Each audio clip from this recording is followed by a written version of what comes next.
Well, welcome back to He Said. She Said. And again, this is Michael.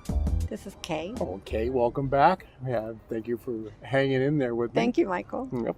Today, we've been recording out at Andrews Park in Vacaville. Great experience being out in a beautiful little surrounding and kids going crazy, yelling and screaming at each other. You'll hear a little bit of that in the background, but it's life as we know it. So, Kay, we were talking about some of the things that happen between men and women. And we were talking about throwing treasures and like peacocks, raising their feathers and parading them in front of you to try to entice you and excite you with jewels and gems and money and things like that. Let's talk for a second from a standpoint of a woman who is a grown-up. You're 49 years old, so you're a grown-up. You're not a child who's never seen anything, and you're not excited by somebody pulling up in a fancy schmancy car.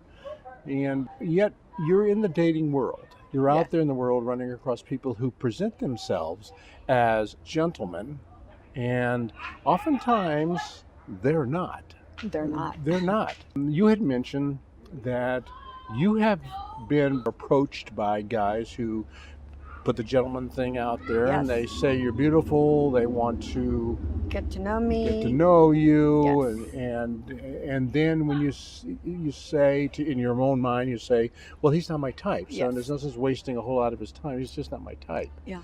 And you say, no, thanks, I'm not interested. In a nice way, right? You're not insulting. Very nice. Yeah, I'm always very nice. Yeah. Thank you for the compliments. I'm not interested.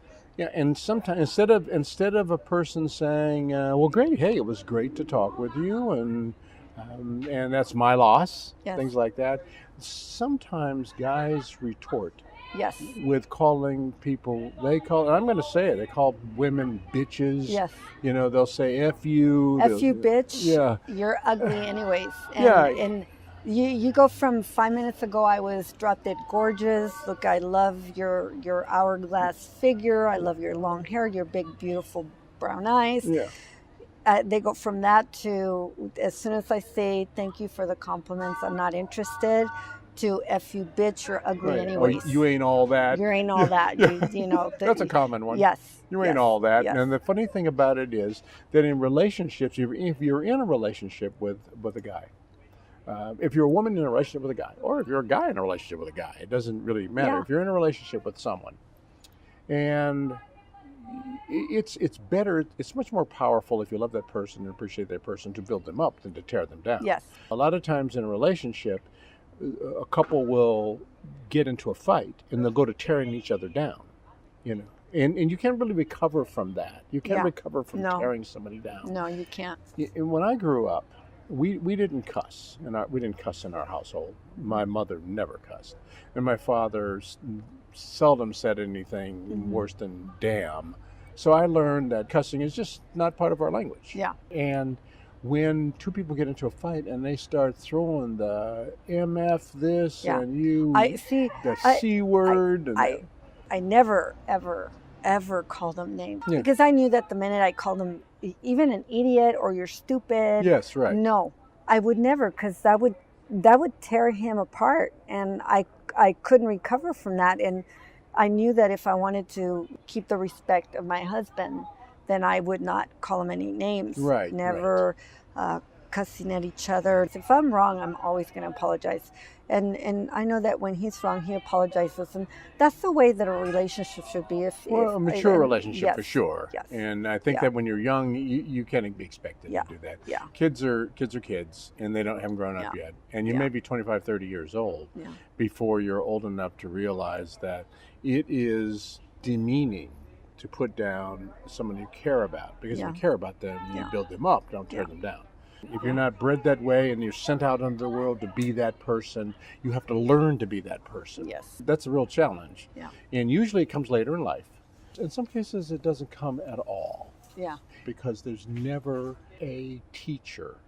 There are some single parent families that the children never had a dad in the house. Mm-hmm. And they grow up just fine. Mm-hmm. But a lot of times, you have a single parent household, and it's just the mom. Moms and dads are different. Men and women are different. We teach things to each other differently. You need a good man to teach a good lesson, not Yes. just a man. Yes. So just having a dad in the house doesn't make it. Just having a mom in the house doesn't make it. It needs to be a good mom and a good dad. Yeah, absolutely. Yeah, and it's tough to come by because we don't breed good moms and good dads. Yeah. Generally, we hope that they become good moms and good dads. In the whole he said she said realm, one of the things that we're trying to be able to bring out in these little chats is what different women's perspectives are on similar subjects. Yeah. So when you say, I'm 49 years old, I'm not a child anymore, I've been through this, I've been through good, I've been through bad, I know what bad looks like, I know what good looks like, I like good. And you say, those are my standards. And then you say, I have a type that I pursue. And how does that work? How's that working for you? Have you found your type? And I do find a lot of men that are my type. The thing about it is that sometimes once they open their mouth, oh, no. it's like men usually say that. Men usually say, well, she's too immature. We have nothing in common. Right. Or when she opens her mouth, she's a bimbo. My problem is the same. It's like the guy, it's drop dead gorgeous, or the man, because I like older men. But I get pursued by guys in their 20s, Of course, and 30s. Yeah. Of course, because like I said, you look like you're in your, I said 19, but yeah. Okay, I was just joking, 23. Yeah. You're not lying. I was I was at an appointment the other day, and the receptionist was the first time I'd been in the office before, but it was the new receptionist. And I walked in, and she said, hello, how are you? And she was taking some information down about me. And so when she said, what's your height, your weight, what's your date of birth? And when I said my date of birth, she said, no, you're not. She said, no, you're not. And then I said, yes, I am. I said, my son's 31 years old. I have a 31-year-old. My daughter's going to be 20. She, looks exactly like me, but she's light skinned with green eyes. I thought she was joking when she said, you look like you're 21. I really thought, I thought she was joking. Oh, that's cute. And I said, you're pulling my leg. I said, that's nice of you. She goes, no, really. And she turns around, because I've been sitting in the lobby for about 20, 25 minutes. She turns around and yells, she's 49 years old, everyone. I guess they were even talking about me, who's that? And that's funny. She's 49 years old, everyone. I said, what? And she said, they're old. We all thought you were in your 20s, like early 20s. Yeah, that's funny. But it's a blessing. That's really nice. It is. Thank you. In the young guys, they think I'm younger and they pursue me, and they don't do anything. Like, I'm not attracted to young guys. Yeah. Well, there's maybe a time. in their 40s, maybe late 30s, but in their 40s. But I honestly prefer, someone who's 50, from 50 to 60 years old. I prefer. Yeah. It's kind of funny because the same thing that goes on with women goes on with men. Yeah. And the aging process and getting through it and accepting age and things like that. I remember I was dating a woman who was a couple of years older than me. I think I was 28. She was 30. And we went to a nightclub. I took her out to a club.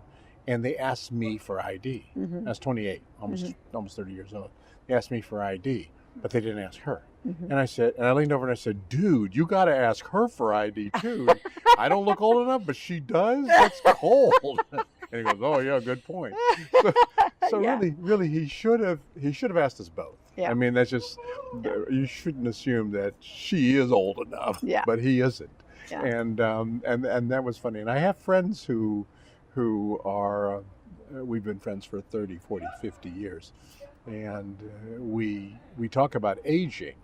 And originally, we have a show on GBAT TV called Birds and Bees. And that was originally a show about relationships. And it was founded and created to discuss on TV issues that mostly affect older people. Mm-hmm. And because it was founded and created by those of us who are older, who are talking about the issues that we have as we're older. So I remember when I was able to go out with women who were 10, 15, 20 years younger, and they all thought I was about the same age as them. And it was great. It was very flattering, Yeah. and things like that. But the funny thing is that now I'm almost 70 years old, and now what happens is I look at people and I say, well, I can't tell how old you are because everybody looks so much younger now because I'm so much older. Yeah. And we have the same issues that women have, which is the chasing younger women chasing younger men. They have a cool name for that, cougars. I have a girlfriend who is the founder of the Cougars, Cougars Den or Cougars and Cubs in Southern California. Oh, nice. And she's very, very beautiful. She's older than me. So I met her in 2010, and I was very impressed by her, and she said, hey, I'd like you to join my website at Cougars and Cubs, and I'd like to feature you. And I said, for what? And she said, how old are you? And, she thought I was younger at first, but she heard me talking about my son. Right. And she's like, you have a son that age? And I said, yeah. I was like, how old are you? I said, 41. You're a cougar. Yeah. And I go, what's a cougar? And she said, women over 40 that are hot. They're just or attractive to younger men. Yeah. And what's a cub? And fairly so. Yeah. And what's a cub? And a cub is any guy who's 35 and under, considered a cub. Cougar is from 40 to 50, and then from 50 to 60, it's I don't know. She said a panther. I couldn't believe it. And then the second time I heard the term cougar I was in Davis, and I was at a bar on a date. Mm-hmm. We went to dinner, and then we wanted to go dancing, so we didn't know the areas. We just walked into a bar, and it's college. I know that UC Davis is there, and this college guy comes up to me and he says, I wish my girlfriend looked as hot as you. You're just you're a cougar. And I was just like, what? And he walked away before I could say anything. They always talk about how the women over 40 are experienced. They're not rookies. When I turned 40, I couldn't believe what happened to me. I was just, yeah. In a negative way? No, in a good way. Oh, I was going to say, yeah. Because that is... I just didn't know. You hit your stride. Oh, God. 40, I was climbing the walls, and I asked my doctor, what's wrong with me? He said, what do you mean, what's wrong with you? And I said, I'm climbing the walls. Yeah. And I'm single, right? And I'm divorced. I just, And, that's not good. And I'm working out like crazy, and I just, and tension, releasing some energy. And I just, I'm working out twice a day, 6 days out of the week, and I'm trying to keep myself busy, and all I could think about was just sex. And my doctor laughed. He laughed at me. He goes, because he's been my doctor for 20 years, and he laughed at me. He says, "Oh boy," he goes, "You're in your teenage years again." Yeah. And I didn't get it. I didn't understand it. Honestly, while I was married, I was so, I was very a housewife, going to church, going to work, very reserved, very quiet. Very goal-oriented. And I never, ever thought in a million years that, and he said, it has nothing to do, the doctor said, that has nothing to do with you being divorced. He says, it has to do with you being 40. Yes. Well, and that's going to be our kind of our transition close, because we're going to, like we said, we're going to have conversations a little later this week with women who are over 50, and they have gone from that hot, saucy, fiery, spicy 40s, because that's women really reach their strides when they're at that age. And I hate to tell guys this, but if you really want fiery, passionate relationship, women who get into their 40s, they are passionate and fiery. Do not tell a 40-year-old woman that you're a stallion in bed, that you've got a lot of stamina, that you can go for hours, because The minute that you don't, she will dump you like a Yeah, hot potato. right, Do right. not do that. Do Yeah. not talk nonsense. Brag and boast Do and talk not nonsense. brag about something that is not true. Yeah. Okay, because she will drop you like a hot Yeah. Potato. Yep. Don't lie. Yeah, because women have needs, and Yeah. and as we go into the 50s and 60s, menopause and the like, Yeah. oftentimes they lose those needs. So that's what we're Yeah. going to talk about a little bit in a couple of our next podcasts, is that transition and what gets lost, how you get it back, the impact that it has on relationships. So I want to thank you for joining us on He Said. She said. All right. Again, I'm Michael. And I'm Kay. Okay, thank you for being with us. Thank you.